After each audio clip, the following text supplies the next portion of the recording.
menos essa tá. Agora. Pronto. Sanadas as falhas técnicas. Vamos iniciar. Então nós vamos fazer um Pai Nosso para a gente iniciar, para nos conectar com Deus nesse momento, para sentir essa energia, essa vibração de luz que está aqui dentro deste lar. E quem tem olhos de ver, verá. Pai nosso que estais no céu, santificado seja o vosso nome. Venha a nós o vosso reino. Seja feita a vossa vontade, assim na terra como no céu. O pão nosso de cada dia nos dai hoje. Perdoai as nossas ofensas, assim como nós perdoamos a quem nos tem ofendido. E não nos deixeis cair em tentação, mas livrai-nos do mal. Pois teu é o reino, o poder e a glória para todos sempre. Que assim seja. Glória a Deus. Então, o tema de hoje é dar sem esperar retribuição. O que Jesus falava sobre esse tema? Lucas escreveu no texto bíblico 14, 12 a 15, o que eu vou ler agora para vocês. Quando derdes um festim, convidai para ele os pobres e os estrupiados, os coxos e os cegos. E sereis ditosos por não terem eles meio de vô-los retribuído.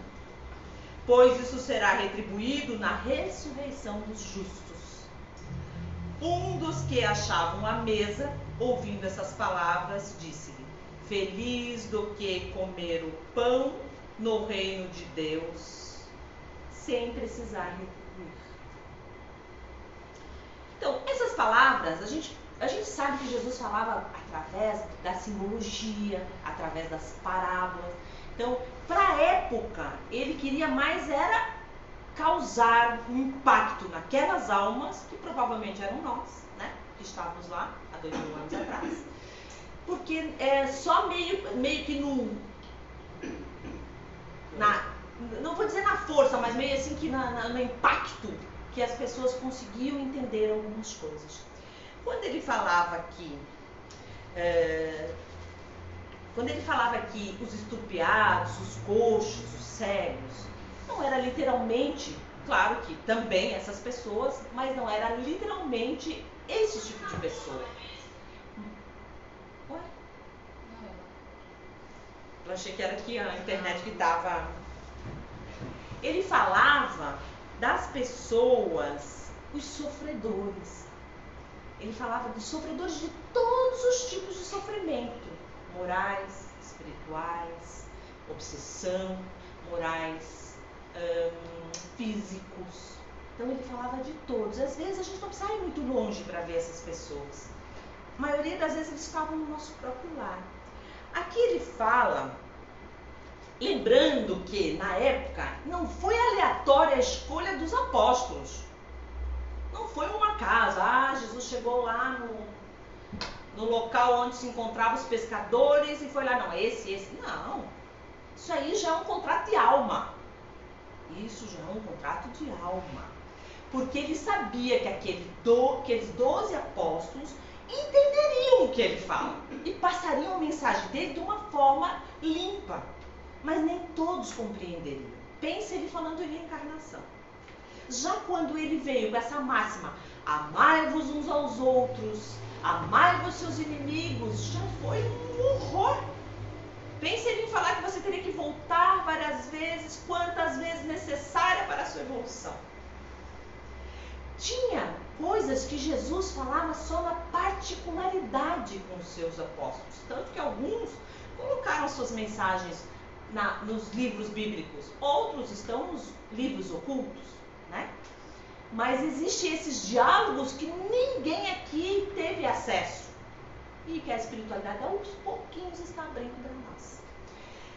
teve um momento aqui no livro de As Verdades Ocultas de Qumran que eu achei interessante a gente trazer para a gente ver como Jesus falava com os seus apóstolos de uma forma diferenciada, porque sabia ele que aqueles espíritos ali reencarnados já eram espíritos mais evoluídos e entenderiam naquela época. Talvez nós, hoje, com o conhecimento que a gente tem lá na época, a gente não tinha esse entendimento também.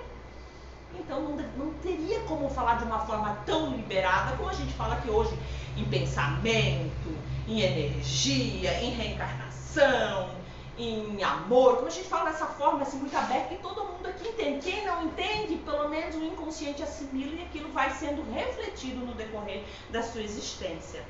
Mas lá não dava. Lá eles tinham recém saído do olho por olho, dente por dente, da Torá e o Velho Testamento, que era um pouco mais rígido para aqueles espíritos encarnados naquela época. Ok? Então eu vou só dar uma lidinha aqui nessa conversa que eu achei muito interessante. É uma conversa, talvez o João até falou dessa conversa quando ele tá dando o curso desse livro aqui para vocês, toda quarta-feira, uma sim, uma não. Mas chegou um momento que Jesus estava em particularidade com Maria Madalena, com Miriam de Magdala, né? E aí um dos seguidores que estava junto com eles, que estava dormindo ao lado, porque eles dormiam tudo junto, né? Mas eles estavam mais a retirar e tinha esse seguidor, Hanuá, que era o nome dele, junto. E esse seguidor, ele estava dormindo e de repente ele levantou como se ele tivesse sido abduzido ou como se ele tivesse sido obsediado por um espírito ruim. Na época, Jesus fazia muito isso. Sai desse corpo, esse corpo não te pertence, não lembra? Né? Tem várias passagens que Jesus não expulsa os demônios, né? E esse espírito, então, tomou o corpo desse moço, Hanuá, e ele violentamente veio para cima de Miriam e de Jesus. Conta no livro As Verdades Ocultas de Qumran. Ele veio para cima querendo matá-los e agredi-los verbalmente com palavras, e Jesus tentou expulsar, tentou falar com aquele demônio, mas não deu. Quando ele falou, Miriam, feche os seus olhos, foi quando ele impôs a mão e tirou. Mas daí só que a pessoa que estava possuída morreu. Quando Miriam abriu os olhos, ela viu, nossa, mas por que o mataste? Aí Miriam falou, eu não o matei, eu dei uma nova chance a ele, porque quando a gente tira um espírito do corpo ou manda ele se retirar, pode ser só um tipo de obsessão não tão ferraz como a possessão. A possessão é quando o próprio espírito já tomou conta. Então aqui ele vai, se vocês quiserem, tá nas Verdades Ocultas de Qumran, nas páginas 66, 67 e 69. 68 e 69. Daí ele fala assim, ó. Ele falou, sai desse corpo, porco imundo, sai desse corpo, Satanás. E Hanukkah, numa ira incrível, se atirou sobre Yeshua. Seu corpo falecido lá no chão, como eu falei, que daí depois quando ele tirou, saiu, o espírito dele foi junto, né? Meus anjos, daí ele falou para Miriam, meus anjos estão levando, pois Satanás o tomou, o corrompeu, ele fala. E mais uma vez, eu tive medo e falei, por que não o perdoastes, Yeshua? Como você faz com todas as pessoas que passam, ou a maioria? Ele disse, possessão, Miriam. Ele não veio apenas falar por intermédio de Hanukkah. Ele o possuiu. Naquele momento, olha só, essa passagem para a gente ver que ele falava e ele mostrava para os seus apóstolos, seus discípulos, os seguidores dele, coisas que ninguém via. Só quem teve com ele na intimidade para ter essas coisas pequenininhas, essas passagens. Aí ele falou assim, a Miriam falou, naquele momento, Yeshua me mostrou uma imagem magnífica de pura beleza. Ele abriu o céu diante de mim, a visão do paraíso, e no outro lado a visão do inferno. Aí eu compreendi. Aí ele disse, não posso perdoar quem não quer ser perdoado. mas posso redimi-lo a reiniciar a sua jornada, tendo a oportunidade de fugir ao erro que cometeu, ou na insurgência cometer o mesmo erro e talvez viver independentemente do tempo que renascerá. Aí ela falou, renascer, olha só, até ela, que era uma discípula, né? Renascer, ela não entendia, mas renascer, como assim renascer? Aí ele falou, sim, nascer do ventre, sim, é a ressurreição que falo em vossos sermões. Então aqui deixo bem claro que a ressurreição é a reencarnação. Só que para a época não tinha como, as pessoas não entenderiam que teria que voltar no ventre e nascer várias vezes. Muitas pessoas até hoje que não acreditam na reencarnação acham que não é benéfico. Como assim ter que voltar de novo? Como assim? Então, não acredito que isso seja algo magnífico, algo realmente do amor de Deus. Então, eu li essa passagem para vocês para mostrar que Jesus tinha as intimidades dele e ele realmente, com as pessoas que caminhavam com ele, viam muitas coisas que a gente nem imagina. E aqui nesse livro tem muitas passagens, o João então tá dando a história desse livro aí todas as quartas-feiras para nós, né? Mas voltando ao tema que Jesus, ele usava então essas imagens fortes, quando ele falou os estrupiados, os cegos, os coxos e os paralíticos, ele usava essas imagens fortes e o efeito colorido e vivo para chocar mesmo e entrar nas cabeças daquele povo. Mas realmente o que ele queria é a máxima, que não se deve fazer o bem tendo em vista uma retribuição, mas tão só pelo fato de praticar, porque fazer o bem tem que ser algo inerente, tem que ser algo que vem da sua víscera, do seu espírito. Não algo, eu vou fazer, mas vou esperar uma retribuição. E assim, tem muitas pessoas espíritas principalmente, que sabem dessa máxima, né? De não esperar a retribuição do bem que a gente faz, mas a maioria cobra de Deus daí. Tudo bem, eu não vou cobrar da pessoa, porque eu sei que eu não posso cobrar e isso é uma coisa que tem que vir da minha alma. Aí ela fala assim, bom, eu cuido dos doentes, mas Deus não vai me deixar ficar doente, né? Eu dou comida para os pobres, mas Deus não vai deixar passar fome. E assim vai as cobranças que fizemos ao divino. E digo para vocês que de vez em quando eu faço isso. É uma coisa que a gente às vezes é inconsciente. Inconscientemente a gente fala, nossa, eu me dou tanto. Não, isso não vai acontecer comigo. Isso não vai acontecer comigo. Claro que vai. Se tiver na tua programação a expiação, vai acontecer. Só que, quanto mais você fizer caridade, quanto mais você se colocar a serviço, menos será cobrado. Eu vou contar para vocês uma historinha que tem tudo a ver com isso. O irmão de Chico Xavier, José Xavier. Certa feita, Emanuel chegou para o Chico Xavier e disse assim, vamos para a sua casa, pois o seu irmão não está bem. Siga-me. E Chico então saiu e foi até a casa. Chegou lá, o irmão dele estava na cama, já bem atordoado.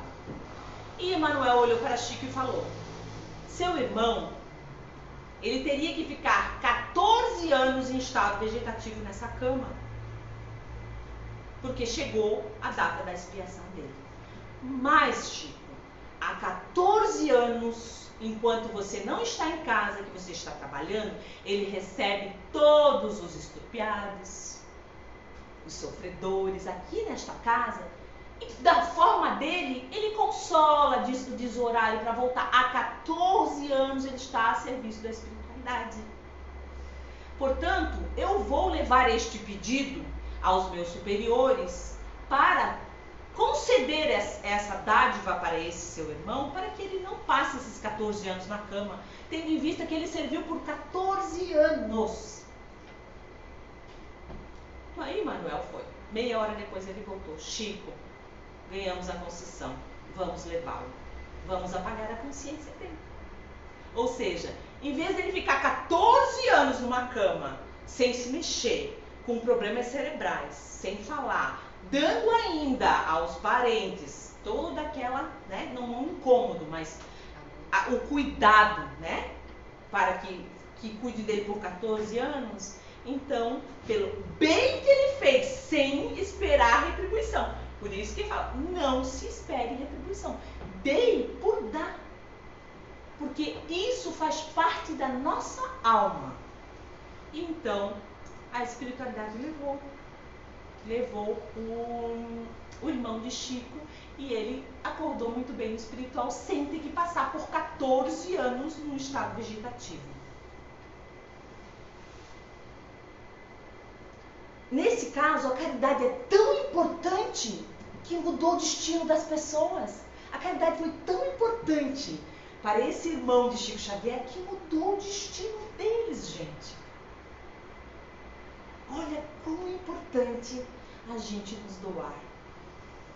Quão importante a gente entender o nosso irmão. Esse festim que Jesus fala, né, que é uma festa, nada mais é do que a gente...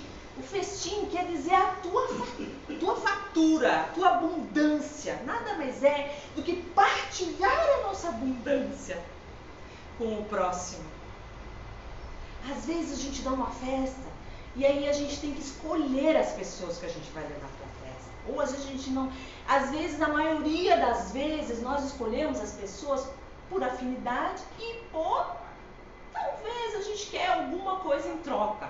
Não, eu vou convidar tal fulano, porque eu sei que o tal fulano vai me convidar novamente. Eu vou convidar tal casal, porque eu sei que depois ele vai me retribuir.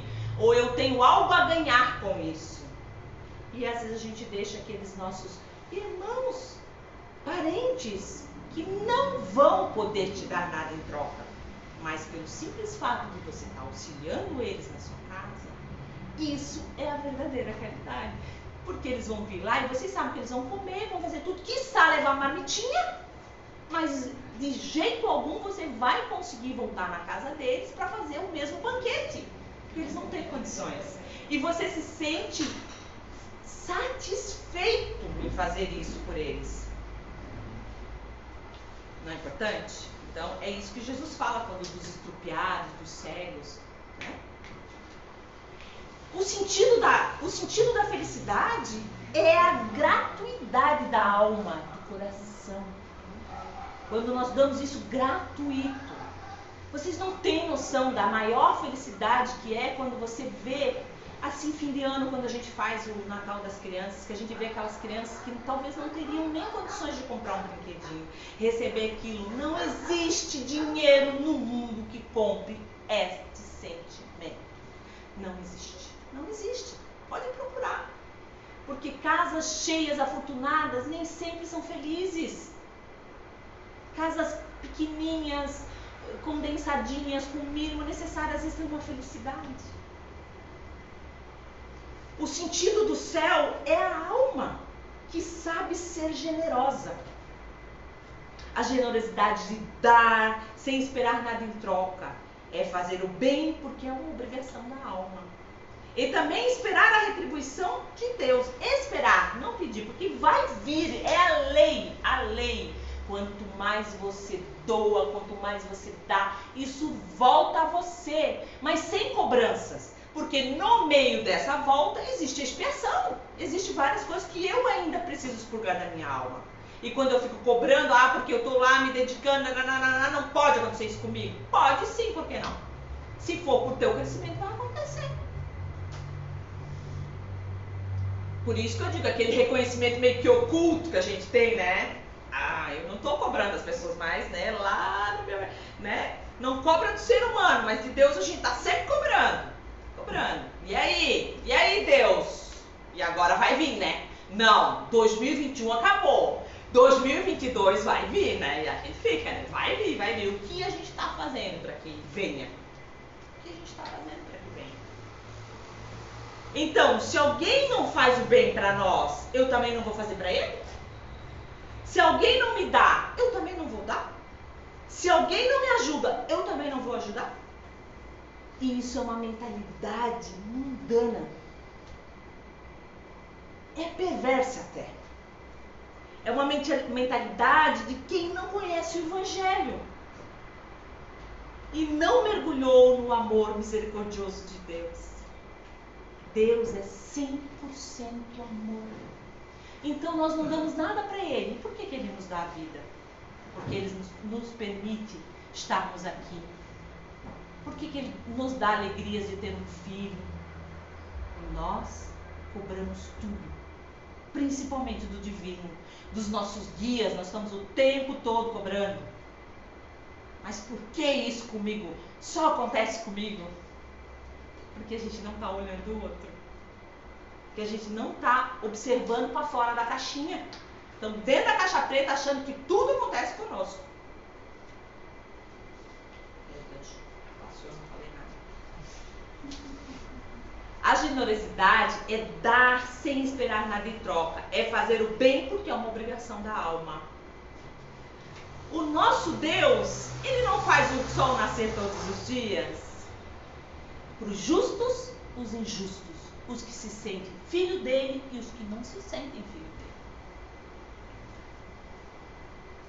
É Ele que nos ensina que devemos ser bondosos com todos, sem exceção, sem fazer uma acepção de pessoas.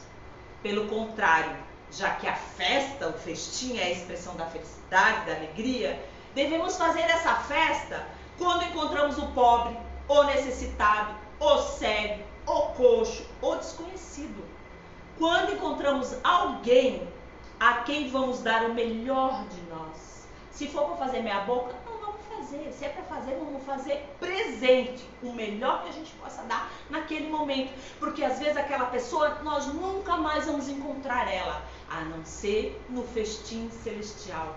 Onde todos nós que somos generosos nos encontraremos.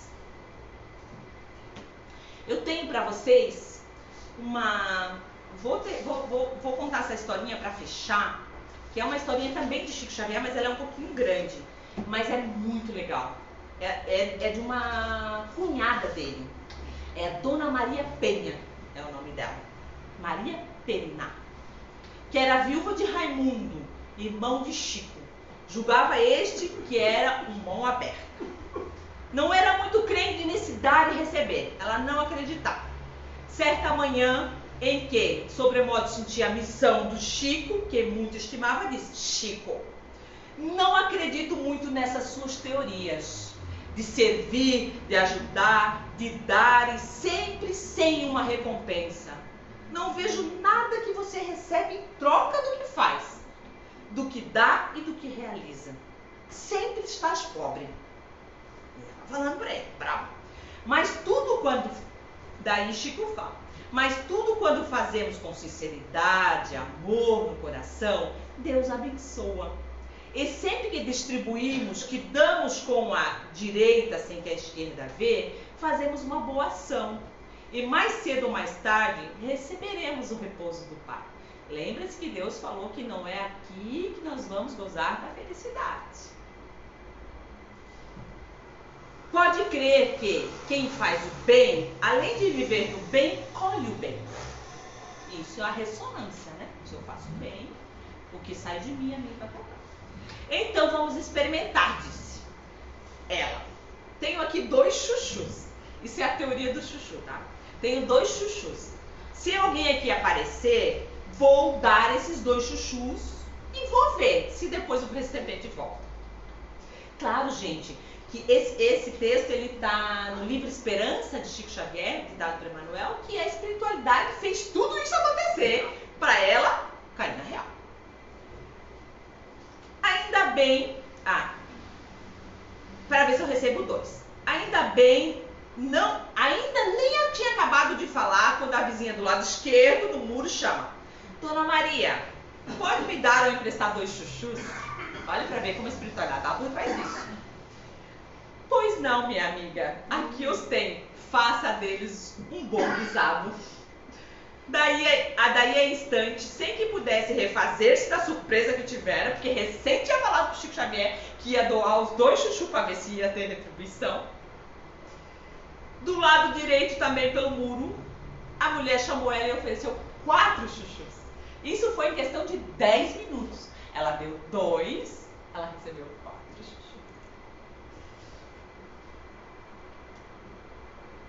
Meia hora depois, a vizinha dos fundos pede a Dona Maria uns chuchus e ela presenteia com os 4 chuchus que ganharam. A vizinha da frente, quase em seguida, sem que soubesse o que acontecia, ofereceu à cunhada do querido médium 8 chuchus. Olha isso, gente. Não tem espiritualidade por trás. Isso aqui foi falado pro Chico que aconteceu. Isso aconteceu. Por fim, já sentindo a lição e agindo seriamente, Dona Maria é visitada por uma amiga de poucos recursos econômicos. Demora-se um pouco, o tempo bastante para desabafar sua pobreza. A saída recebe outros mantimentos, outros 8 chuchus. E Dona Maria dizia para Chico: agora quero ver se ganho 16 chuchus. Era só que faltava para completar essa brincadeira. Já era tarde. Estava na hora de regressar ao serviço e Chico partiu, tendo antes enviado à prezada irmã um sorriso amigo e confiante, como a dizer: esperes e verás. Claro que tudo combinado com Emmanuel. Lá pelas 18 horas regressou Chico a casa. Nada havia sucedido com relação aos chuchus. Dona Maria olhava para o Chico com um ar de quem queria dizer: ganhei ou não? Esse lance de dar e receber não deu certo. Às 20 horas, todos na sala, juntamente com Chico, conversavam sem nem lembrar mais dos chuchus. Quando alguém bate a porta, Dona Maria atende. Era um senhor idoso, residente na roça. Trazia no seu burrinho uns pequenos presentes para Dona Maria em retribuição às refeições que sempre lhe dá, quando ele vinha à cidade. Dona Maria abre nervosamente e curiosamente o saco. Estava repleto de chuchu. Contou-os 74 chuchus. 8 vezes mais que havia ultimamente dado. Era demais. A graça em forma de lição. Excedida a expectativa, era mais do que esperava. E por aí por diante, Maria compreendeu que aquele que dá sempre recebe mais. Então era isso que eu tinha para falar para vocês. Terminei com a historinha dos chuchus, que foi uma brincadeira da espiritualidade, mas que se a gente levar para nosso... Talvez assim, a gente não receba hoje, talvez a gente não receba que nem ela em 24 horas 64 chuchus. Mas a gente tem que lembrar que a nossa felicidade não é desse planeta. E se a gente não receber agora, nessa reencarnação, que é 1 segundo da nossa vida eterna, com certeza nós vamos receber na espiritualidade. Seremos agraciados pelo festim dos generosos. Vamos então fazer a oração da Casa Irmãos de Luz. Vamos então irradiar nas nossas aguinhas. Ó Senhor amado, Criador de todos os mundos, do céu, da terra e do mar, abençoai o lar Casa Irmãos de Luz. Abençoai todos os lares que à nossa volta estão. Distribui sobre a terra suas bênçãos, suas glórias e a força de seus pensamentos. Salve o povo cigano, salve Iemanjá, a rainha do mar. Rosas brancas te oferecemos a paz do mundo, assim como a nossa paz, a paz da Casa Irmãos de Luz. Pai amado, assim seja feito em teu nome, através de seu Filho Jesus, que ao mundo trouxe a luz do paraíso. Ó Jerusalém, cidade sagrada, ó Nazaré, cidade amada, sagrada, consagrada, iluminada pela luz dos bastiões dos céus. Iluminai a Casa Irmãos de Luz e orientai as almas perdidas que ali estão a seguirem o caminho da retidão. Que assim seja. Glória a Deus.